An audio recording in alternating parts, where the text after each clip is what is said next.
G'day reefers, I'm Cam the Fish Guy. Welcome to Gallery Aquatica TV. Today we're back at one of our favourite tanks, Reef Royale. We're going to show you exactly how we feed the corals in this beautiful tank. We're going to show you how we test the water using a brand new system, and we're going to give you an update on how this tank is going.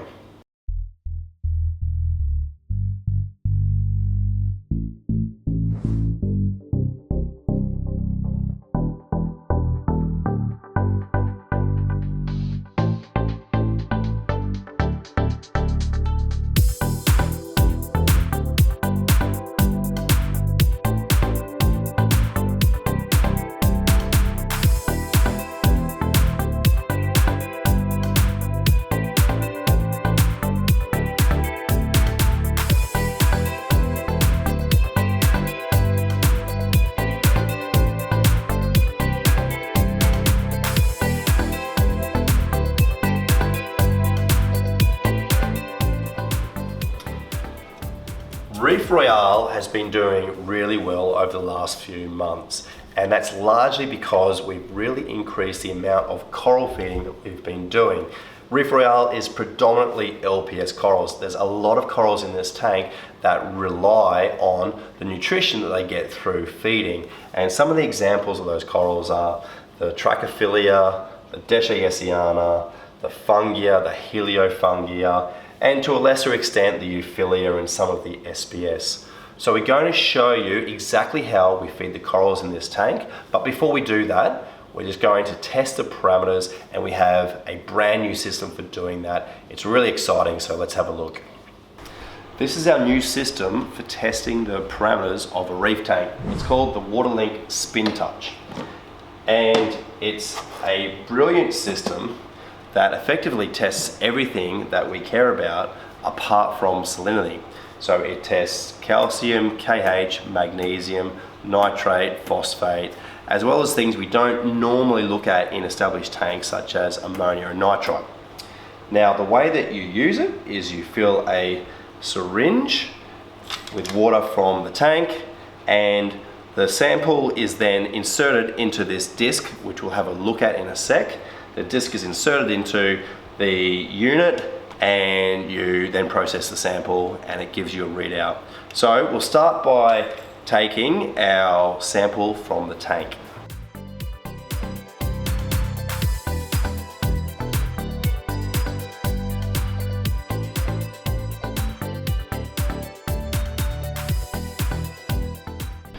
We have our sample. Now we're going to open up our Spintouch disc.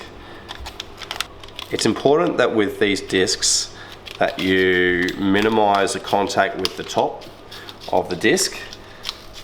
So I'm just being very careful with the way I touch it.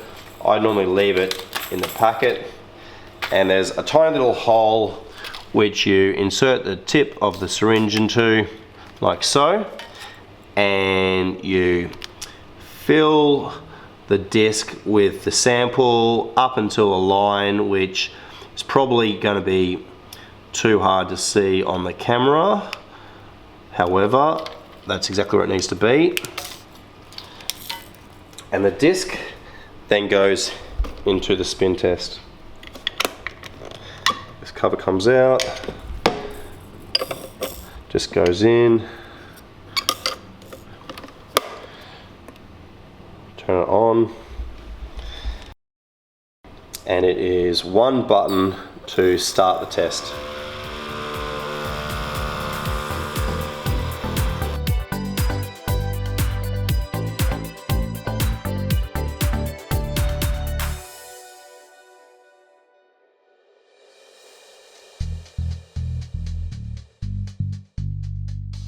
We have our results, and looking at the levels, we've actually seen a bit of an increase in the nitrate and the phosphate, and the magnesium has come down a little bit. So we're going to just boost up the magnesium. We'll keep an eye on the nitrate and phosphate. We'll see how they track in the coming weeks, and if we need to, we might look at some options for reducing those.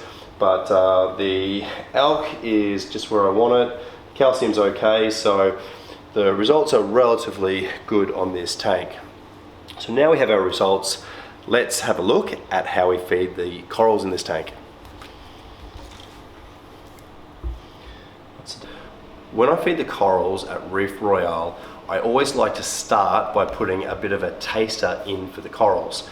Now I'm going to use Reef Roids for this purpose, and I'll start with a small amount of water from the tank. I'll mix in a little bit of our Reef Roids, probably about, I don't know, maybe a quarter to a half of a teaspoon. I'll mix that in. One of the good things about Reef Roids is it does mix in really, really well. And I'm just going to use, I don't know, probably about a quarter of this mix just randomly into the tank.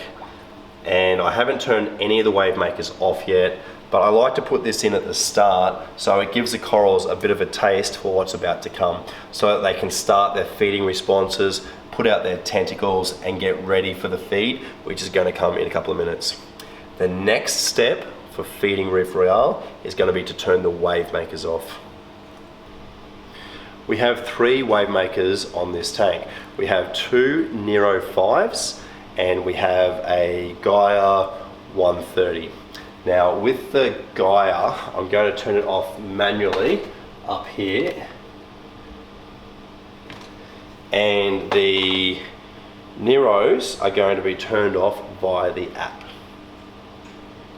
We have our wave makers turned off, and it's been a few minutes from when we put that first taster in. I like to give it a few minutes before I do feed the corals, just so that they can really get their tentacles out and become ready for the feed that's about to come. Now we're going to feed 2 things. We're going to be feeding more of the Reef Roids, and the Reef Roids is particularly good for a lot of the corals in this tank.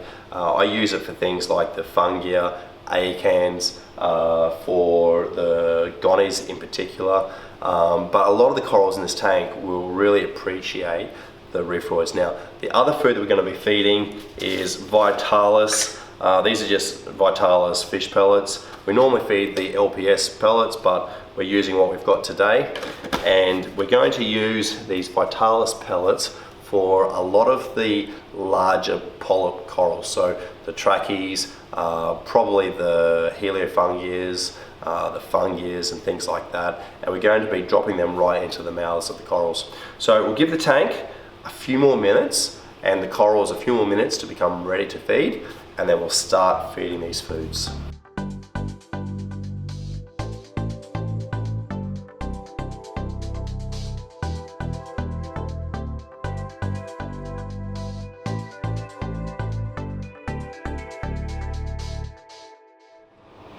These cleaner shrimp are really, really cool. You can see the one on my hand is actually trying to clean dead skin off and stuff, and it's nice when they're so tame like this. The only problem is, of course, that they are inclined to steal the food out of the coral's mouth. So in a minute I'll probably start to defend the corals from the cleaner shrimp as well as the fish. So you'll note that I don't typically turn the return pump off. I usually leave it on when I'm feeding the corals, and I also leave the protein skimmer on. This is something that some people do differently to me, but I like to be quite targeted with the way I feed LPS corals in particular, and I feel like we don't really waste too much doing it this way. So you can just see I'm just giving each of the corals a bit of a taste of the food and the Reef Roids, and we'll hit them with the chunkier pellets in just a minute. There's a real trick to the speed that you use these coral feeders with. If you feed with too much force and jet the water at the coral, it'll actually cause them to retract their polyps and their tentacles, and they won't really get as much food. So you just try and gently waft the food over them, and this is the main reason for having the wave makers turned off. It does give you a much better ability to target feed these types of corals. We've had the reef roids in the tank for about 15 minutes now, and the corals are showing a really good feeding response. And we've got two great examples on the substrate down here. We've got this trachea, which you can see its tentacles are really out and it's looking for more food. And we've also got this Deschayesiana, which is definitely looking for a feed. So I'm going to feed these on the pellets. So let's have a look at exactly how we get the pellets ready and how we dispense them into these hungry corals. I feed this very similar to the way that I feed the reef roids, except I don't really mix it up. So I'm just going to get a relatively generous pinch of the pellets, tip it into some water that I've taken from the tank, and I use the coral feeder in effectively the same way. The only problem is that you have to be a little bit more quick about it, but I do find that these coral feeders do work well for the pellets, giving you a more targeted way of feeding corals on the bottom. So it's a pretty quick motion. I'm gonna suck up some pellets and go straight into the tentacles.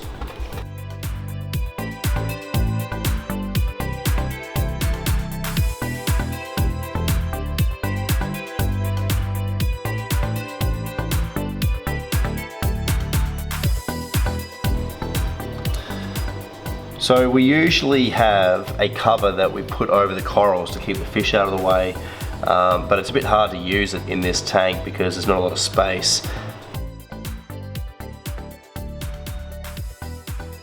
Typically I use the coral feeder to keep the fish away so that the corals can get the food into their mouth before the fish eat it.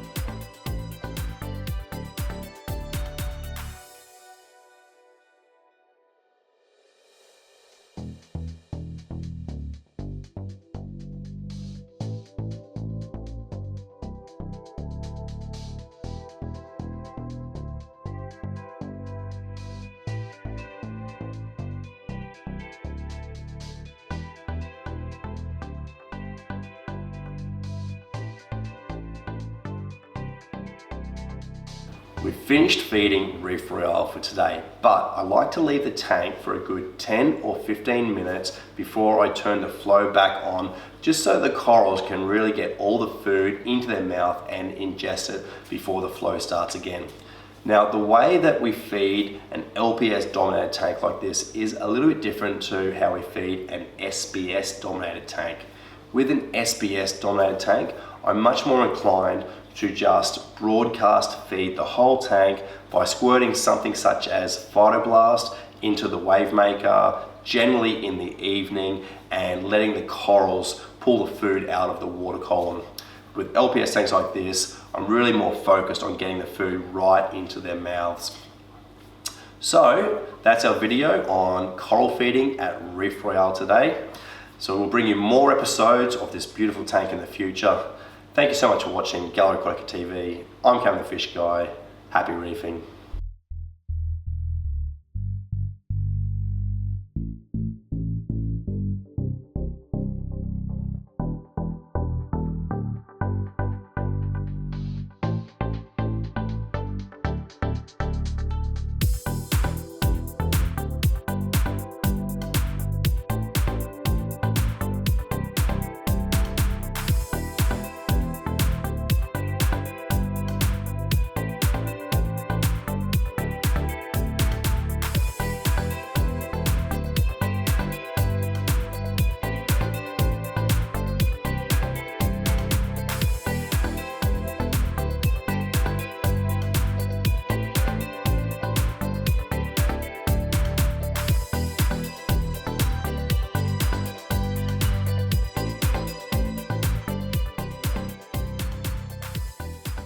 That's our video for today. If you enjoyed it, don't forget to hit the like button and make sure you've subscribed to our channel so you don't miss an episode of Gallery Aquatica TV.